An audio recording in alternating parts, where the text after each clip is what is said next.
tama po kayo. Ang una ay ang Philippine Shipbuilding Development Act.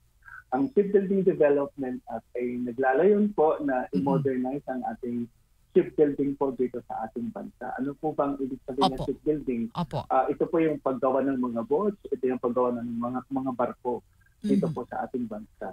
So sinasabi po natin na ang Pilipinas ay ang fifth largest shipbuilding country in the world. Tama po yun. Pero ang mga nag-build o nag-construct ng mga barkong mga to, itong mga malalaki, ay ine-export po natin. At ang mga gumagawa po nito ay ang mga foreign registered na mga shipbuilding companies dito sa Pilipinas, ay sila po ay nag-ooperate sa ating mga export processing zone.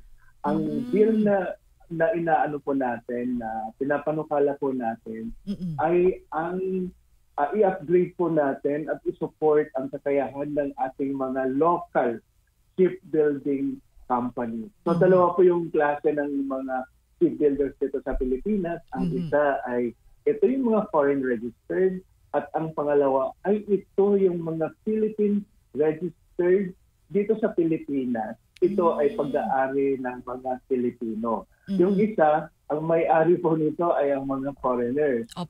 Yung pinapanukala po natin ay pag-aari ng mga Pilipino na nangangailangan din po ng suporta ng ating gobyerno. Ganito kasi, hindi po tayo makapag-modernize dito sa domestic fleet natin pag hindi po natin i-enhance ang capability ng ating local shipbuilding. So, pinapanukala po natin, mag-phase out po tayo. Nag-phase out po tayo at the same time, nag-modernize po tayo.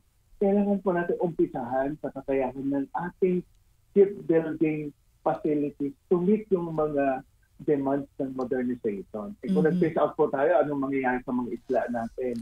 May 41 unserved routes po.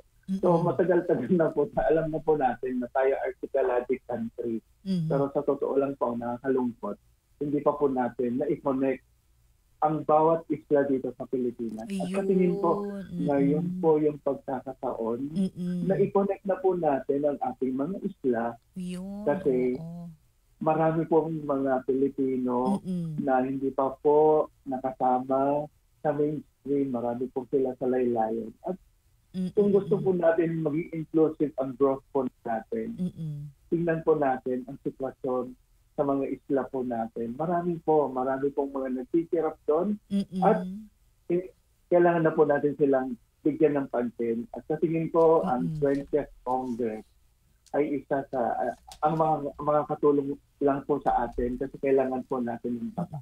Iyon ang importante doon.